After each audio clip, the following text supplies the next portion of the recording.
welcome to this week's Weekend Watch. I hope you've had a nice week. I wasn't 100% last week. I was a little bit poorly, but we got through it. Sadly, Daryl is even worse this week. He's managed to catch COVID, unfortunately. I hope he does watch this, and if he does, we're missing you. And sad that you're not here. Hopefully, you'll be back next week, and all will be well. With just me and Andrew, hopefully that'll do. And we're going to be covering Newbury, Market Rasen, and we've got a bit of action at the Curragh as well. And as always, if Andrew's got anything else for you, anything exciting anywhere else, I'm sure he'll give you that as well. We had plenty of winners last week, so Daryl earned himself the week off, really. Give us Royal Fleet and Hakoom. Andrew liked Hakoom as well.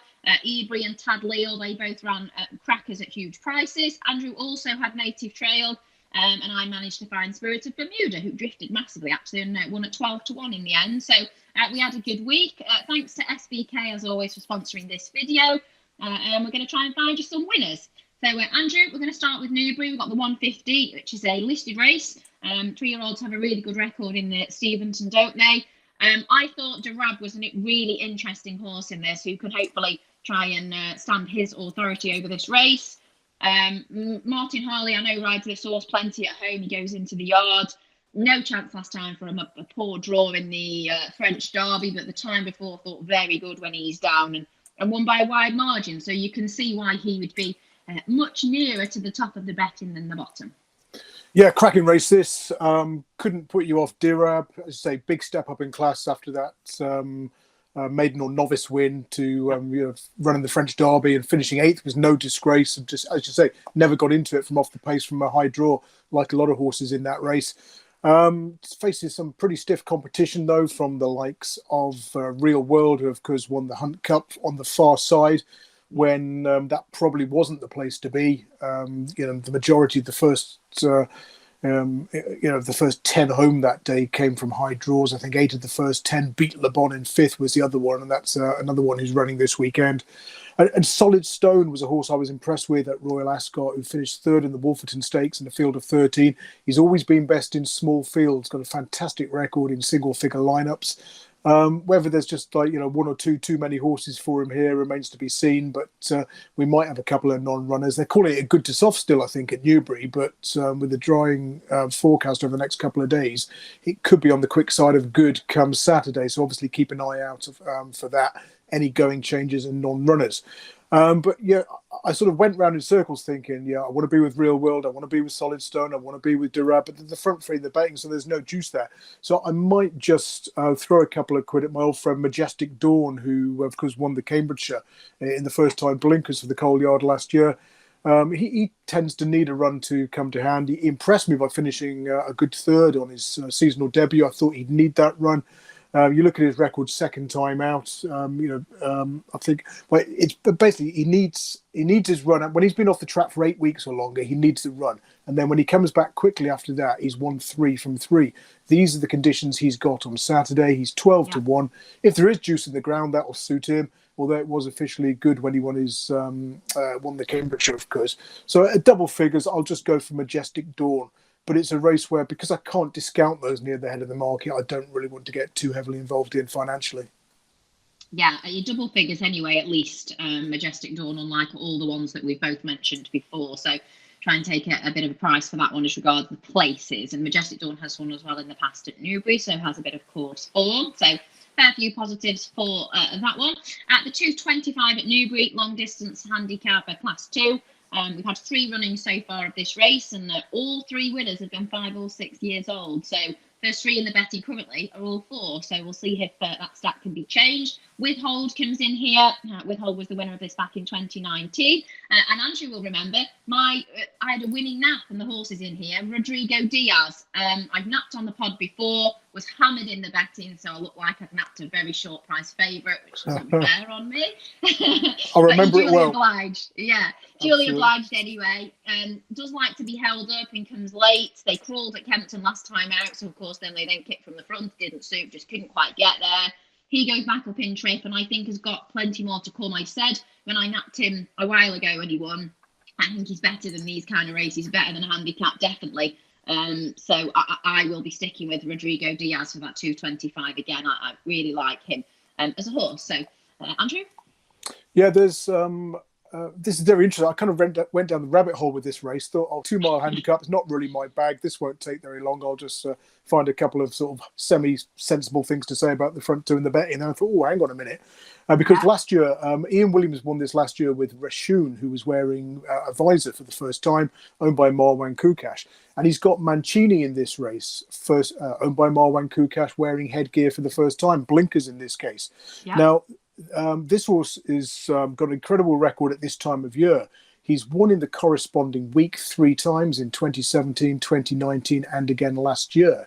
And more interesting, every season he's been racing, he's won on his 4th start of the campaign. And this is the 5th season he's been racing. And guess what? It's his 4th start. Now, one of the firms who were betting on this was sort of 20s into 18s. As soon as the betting opened, you can still get 22 to 1 in a place. So I like the fact that he say the same yard as the same owner won it last year with the first time headgear horse. This horse just, I don't know what it is about this week. Maybe it's his birthday, but he just seems to come to life around this time of year. So I've bet Mancini each way. He ran well, didn't he, at Newcastle? I think that's he was right. 7th or 8th or 9th, but he was 40 to 1 and he got beaten a couple of lengths. That's right, but it's typical of him. He kind of like, those first 2 runs badly needed, bit more 3rd time out, and then 4th time out, bang. Yeah. Now, the downside is he's never won in a big field, but then he has run some good placed efforts in smaller fields. So, with 20 odd to 1 in sort of 4 or 5 places, perhaps worth a little each way nibble. The others of interest, Indianapolis for the same yard, who I put up as a confident win bet last week. At 18 to 1, he's gone off at 7s. He's finished 4th at Ascot, only beaten a couple of lengths. Again, he's another one who goes well at this time of year. And that's something that can also be said about the 3rd one on the shortlist, and that is Just Hubert. Now, Just Hubert attracted plenty of market support in the 2.5 mile Ascot Stakes last time out, but that was only his 2nd run of the season, and he always needs it. He's won 3rd or 4th time out every season he's been in the last 3 seasons anyway, at least. Now, 3rd time out this year, he's gone to the Northumberland Plate. He's not bred for Tapeta, so you can draw a line through that. But now is generally the time to side with him. I've got him earmarked on my shortlist for Glorious Goodwood. Interesting they've come back here because he was only 9th in this race last year, although he wasn't beaten that very far, about 5.5 lengths. Now, he's had 5 runs in July in his career, 3 wins, a 3rd, and that's 7th, to say, in this race last year. Maybe that was COVID interrupted. Maybe his preparation had been interrupted. But generally speaking, very much like Mancini, he needs those sort of 3 or 4 runs before hitting peak form. So, shortlist in order of preference, Mancini, Just Hubert and Indianapolis. But the one I'm siding with is Mancini at the moment. Yeah, okay. And they're all big prices at the moment. Time of recording this, 22s, 20s, 14s respectively. So, as Andrew said, if you're paying lots of extra places, you could try and take perhaps all of them. If you want to agree with Andrew there, difficult races, of course. We move on to the 3 o'clock. The Group 3 Hackwood Stakes. We got last year's winner, Tabdeed. He comes back. If I have to read one more time, Andrew, that King's Lynn gets no run, I'm literally going to lose the complete plot. So I'm going to do it again. I'm going to stick with King's Lynn and just hope that surely it can't happen again, can it? King's Lynn's a funny one because, when he won that race at Haydock over 5 furlongs in May, that was his first win since September 2019. Yeah. He's obviously talented, but has he not won the races that he should? And what's his best trip? What's his best ground? Does he need 5 furlongs and cut if it dries out? Grade. He's going massively up and down in grade because he's not winning. But the thing is, he's always near the head of the betting as well, isn't he? And I mean, I thought we might but get. But he does always run well. Yeah, but without winning, generally. Yeah. I'm going to take him on.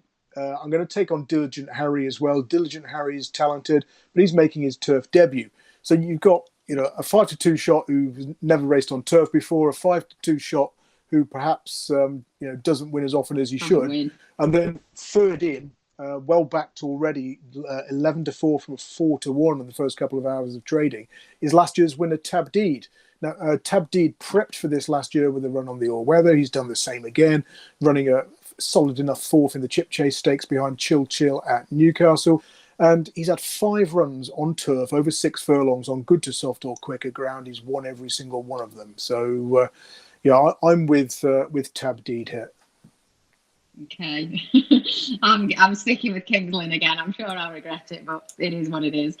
Right, Super Sprint 340. Goodness me. We've got the Brocklesby winner in here, haven't we? Chipotle. Vintage Clarence was beaten by that horse in the Brocklesby. We know that. But I thought Vintage Clarence looked very green on that occasion, which is a bit surprising, really, isn't it, for that yard, are normally quite straightforward. Then come out and won quite easily on the next couple of starts. Massive run in the third to be in massive run in the Coventry to be third. Easy for me to say. I know Chipotle has gone on and won the Windsor Castle since then, but I do just wonder if Vintage Clarence has improved past that one, and he only got beat the first time around because they were green. So I think I've just about landed on. I don't know that it's a selection, but staying with Vintage Clarence. But the betting tells us plenty as well, doesn't it? That it should be a good match. That's right, and it is really hard to pick between them. With Chipotle, you can say, well, when he won the Windsor Castle on the far side, it was probably the wrong part of the track, and he's done really well to do that. But then you've got Vintage Clarence, trained by Richard Fahey, who's got a really good record in this race. I mean, 6 of the last 8 renewals have been won by the Richards, Fahey or Hannon, and 3 apiece. And say Vintage Clarence, I mean, the Coventry form hasn't really worked out. There's quite a few horses who were poorly drawn low, like Eldrick Jones and Ebro River, who perhaps didn't run as well as they might at Newmarket last week. But then you could say that Vintage Clarence didn't stay. I mean, after that defeat in the Brocklesby, he went two from 2 impressively over 5 furlongs.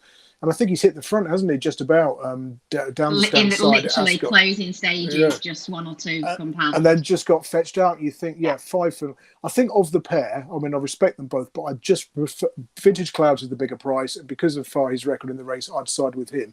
I hope Vintage Clouds isn't in here because he's very slow. You mean Vintage Clouds? Oh, sorry, Vintage Clouds. Vintage Clouds would struggle in this race, I think. Yeah. Just a little bit. Might get out of pace, but good spot. I mean, third in, you've got Hannon's first string, Gabas, but, where's he been since winning impressively at Leicester in April? That would be a concern. But I have bet one at a much bigger price than the one I'm going to put in the race, and that is Russellinthebushes for David Evans. Right now. Nice drawn in the middle, stall 16. Now, she's changed yard since we last saw her. She had several goes for Tom Dascombe. I think finishing second on 4 occasions. I questioned her resolution on one occasion, but since then, a couple of times, although she's gone down narrowly, she has rallied once she's been headed. Now, David Evans does really well with horses he gets from claimers the next time he runs them. Since 2010, 10 winners from 46, profit of almost 30 quid to a £1 level stake. And he's got the visor on this one for the first time. That could eke out a bit of improvement.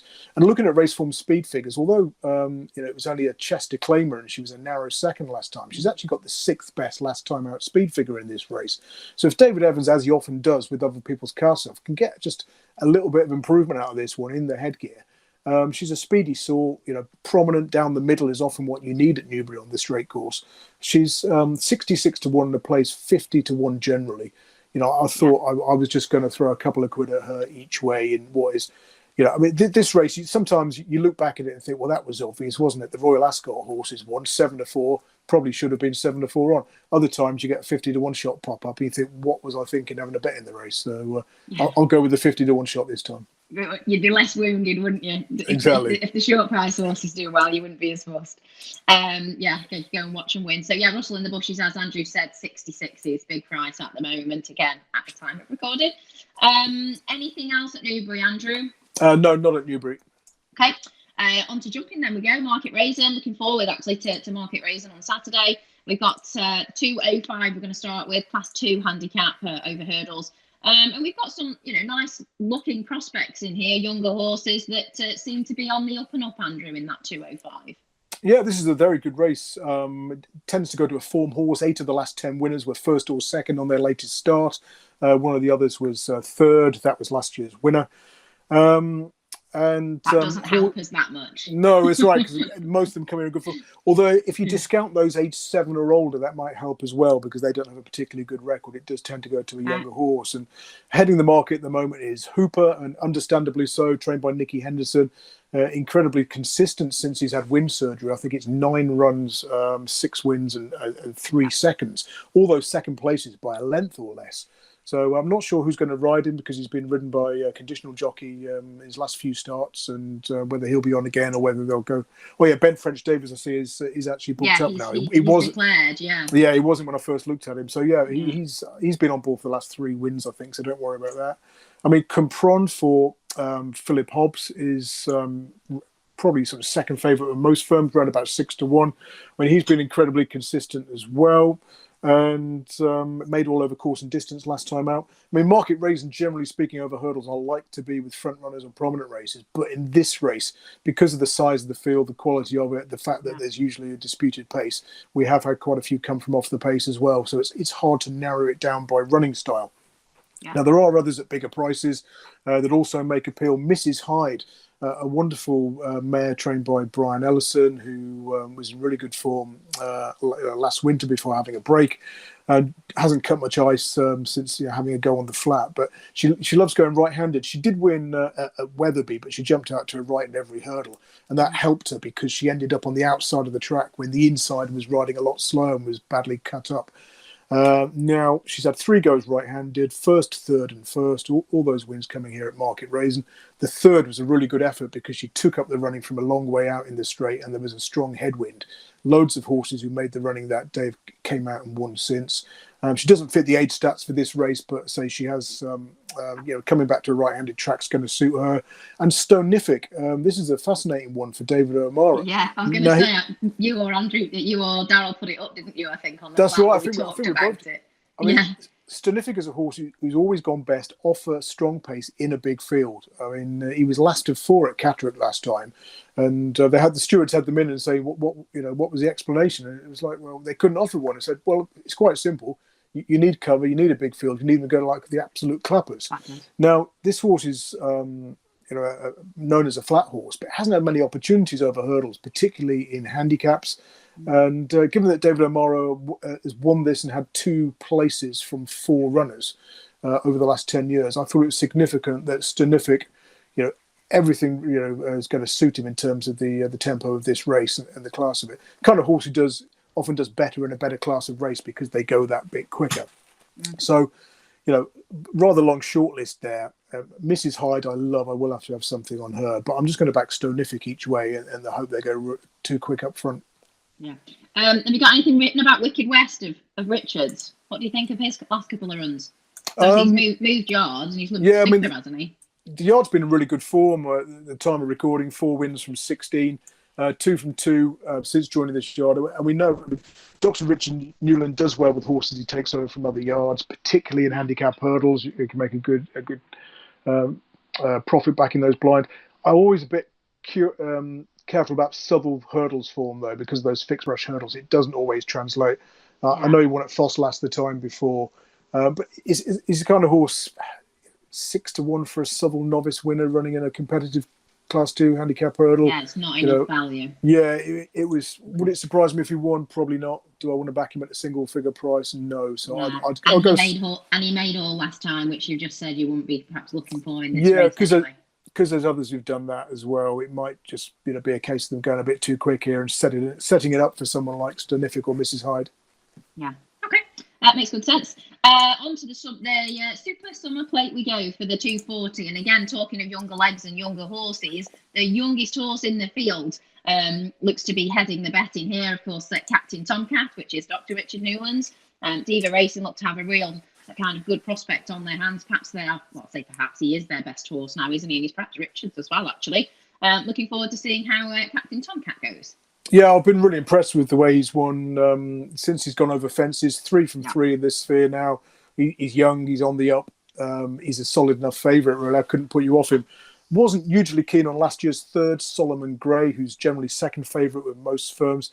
He seems to run really well at Utoxeter, and although he has won here, it was some time ago, and he's perhaps not as good this way round as he is on left-handed tracks like Utoxeter. The one that I'm going to side with, though, is Francky de Berlais for the Bowen Yard. They've got a good pedigree in this race and in any sort of valuable contest at Market Rasen in the summer. He clocked a really fast time when winning that 18-runner handicap chase at Utoxeter on his penultimate start. And then last time out, he's gone to Carlisle. Patient tactics at that venue in a small field. Cartmel, sorry. So I'm looking at my laptop at an angle. I'm quite, and it didn't suit his style. He needs a big field and a strong pace. He's rarely had it in jumps handicaps, but when he gets it, he travels supremely well, and he jumps. The bigger the field, the better he jumps because they're going that bit quicker. So.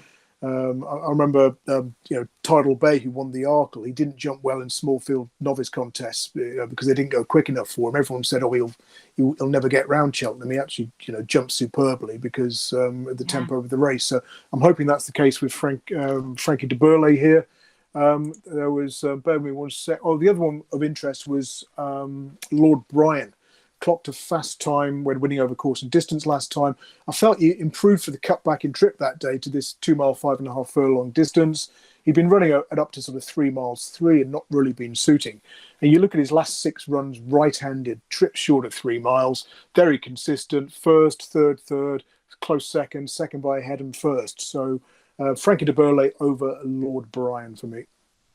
There's a Boeing theme going on there, isn't there? Yeah, definitely. Bit of a love affair. Yeah, exactly. Yeah, we are like Sean Bowie here at GG. So fingers crossed that can run well as well. But yeah, really looking forward to that. I don't have a selection in it at all, to be honest, but I am looking forward to seeing, if Captain Tomcat can go and do what he's been doing in those lesser races. It'll be an interesting one to see. That's set Market Rasen. We've got then the handicap hurdle, smallish field for the 310, Andrew. This is fascinating, but sort of slightly frustrating race at the moment because I really like Giovanni Change. Now he's coming back to a right-handed track. He's got a fantastic record this way round. I wrote him up in my Racing Post Weekender column after his close-up third the last time he ran over hurdles. That was at Aintree, a left-handed track, of course. And he's lost ground every single flight by jumping out to his right. And you think he's going to finish out at the back of the telly, because of how marked the tendency was. And yet he's still there, bang at the business end. He's only just gone down really narrowly. I was sort of laying him all the way round and had a bit of a squeaky bum moment when he's still there jumping the last. So I thought, well, next time he runs right-handed over jumps, I've got to side with him. The trouble is he's trained by Mark Warford, who's having a very quiet spell at the moment. I think it's 58 days and 44 runners at the time of recording since his last win. Now, he's had a couple of seconds recently, but for me, they're just not quite running well enough for me to recommend Giovanni Change as a bet, particularly as he's around about 100 to 30 favourite.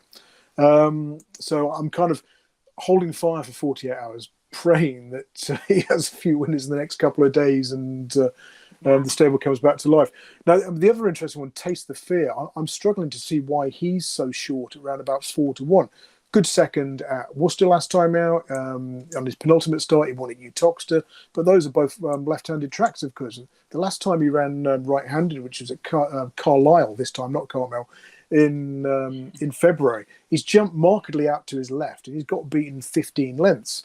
And I think the only other time he's gone right-handed for this yard, he was beaten best part of 20 lengths at Exeter. So I think there has to be a major doubt that Taste the Fear, whether he can operate going right-handed. So that is the kind of race I need to do a bit more work on, because if I can highlight a 4 to 1 second favourite who I think is going to struggle, there's got to be value elsewhere.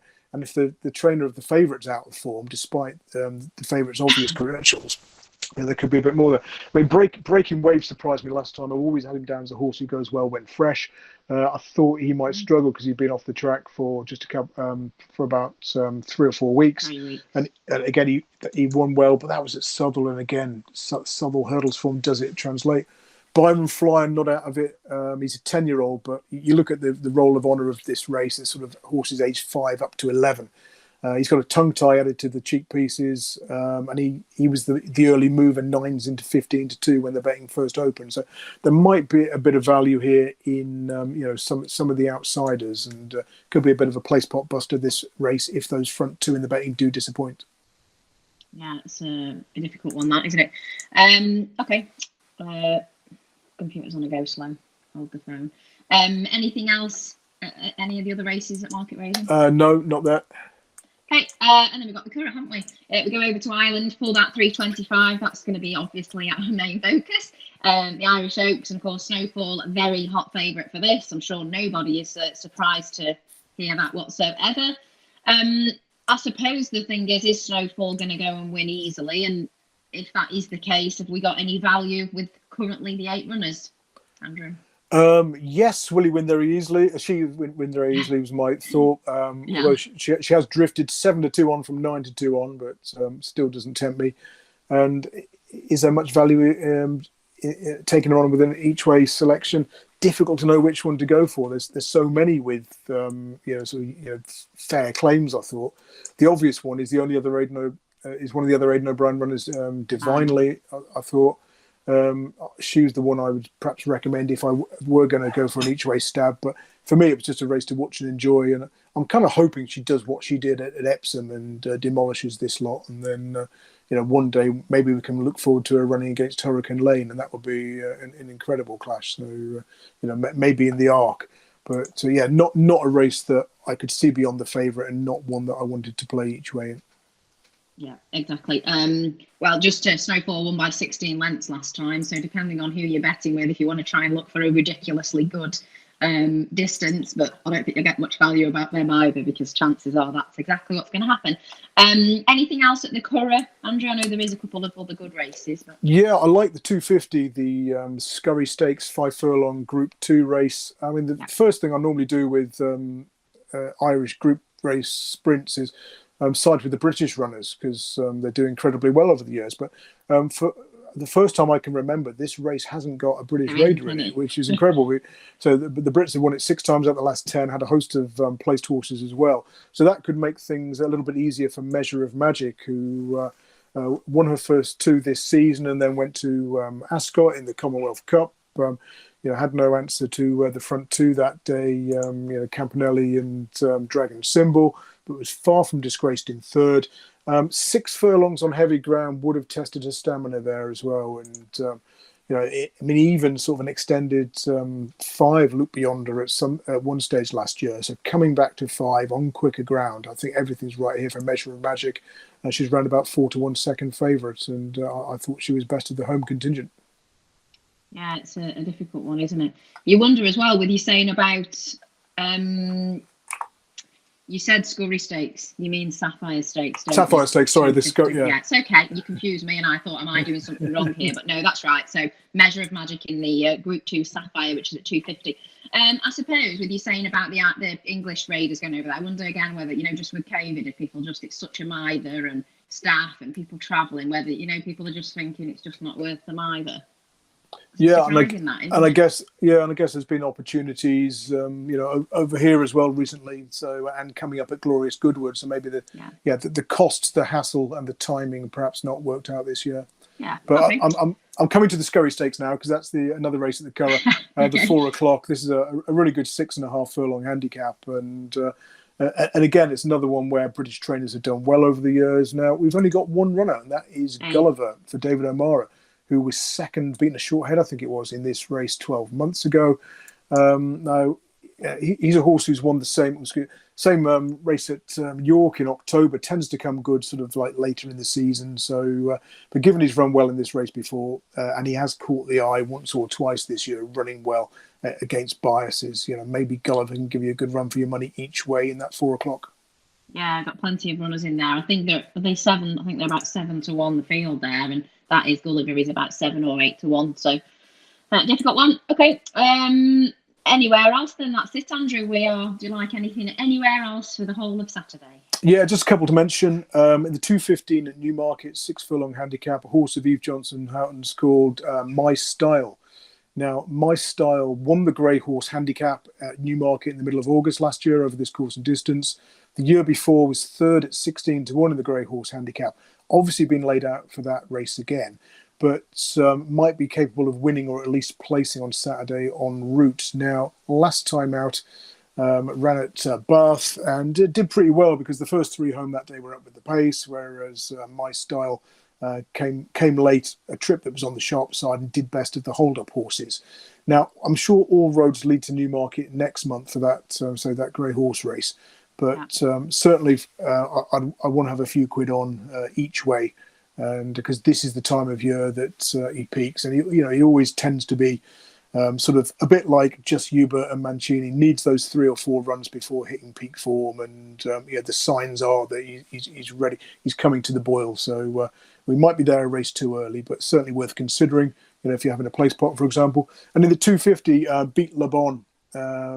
It was my anti-post pick for the Royal Hunt Cup, but I was put off by Store 1 on the day. Yeah. As it turned out, he ran an absolute blinder, finishing 5th, doing second best of those 2 race on the far side behind Real World. He's a horse who's 2 from 2 in handicaps over 7 furlongs or further at Goodwood. I thought Glorious Goodwood might be his bag, but if the ground dries out and is good to firm, then and there looks like being a decent pace to chase, then maybe Beat Le Bon can win this. He's got plenty of form at the straight tracks at the likes of Doncaster, and he ran well on the Rolling Mile first time out this term, doing really well from off the pace and from a low draw when everything was winning from high draws under prominent rise up the stand side rail. So yeah, my style 215, Beat Le Bon, and 250, the 2 interesting ones at Newmarket. Okay. I hate to keep correcting Andrew, it's a 255, but it doesn't matter. Beat Le Bon is what we're I feel like I'm back at school now. I know. Well, the thing is, if I don't correct you, that everyone will just think we're all just doing it wrong, and neither of us know. So at least if and you're giving the winners, and I'll just make sure the times are correct. So yeah, it's 255 at Newmarket. Beat Le Bon. I like Beat Le Bon as well as a horse. Has top weight to shoulder. I think it's about 4th in at the minute, maybe 6 to 1, something like that. So again, in each way, angle into that if that's what you want to do. Naps. That is a very good question. I'm going to go Stonific each way at Market Rasen in that 205. Big prize nap. Hopefully, I know Daryl's sick, but maybe we could try and get a nap from him and we can just post it for you, because he would hate to tell us next week that he had a nap and it was this and it won and he didn't get to tell us. Yeah, so watch this space. That'll be just my luck. Daryl pops up with 125 to 1 winner. I don't give a winner, and he does it from his deathbed. So, but that yeah, but happen. Best of, get well soon, Daryl, and we'll hope you're back with us next week. Yeah, ditto. Mine is Rodrigo Diaz, sticking with him in the 225 at Newbury. That's it, guys. Hopefully me and Andrew have not done too badly by ourselves. Hope you've enjoyed the podcast. Hopefully we can give you some winners. Don't forget to check out, as always, the guys' separate social medias, because they will be updating them as the days get closer to the weekend. Andrew obviously always has his column with loads more tips and stuff on there as well. And the race cards are on there, so do check out GG.CO.UK. Thanks for watching.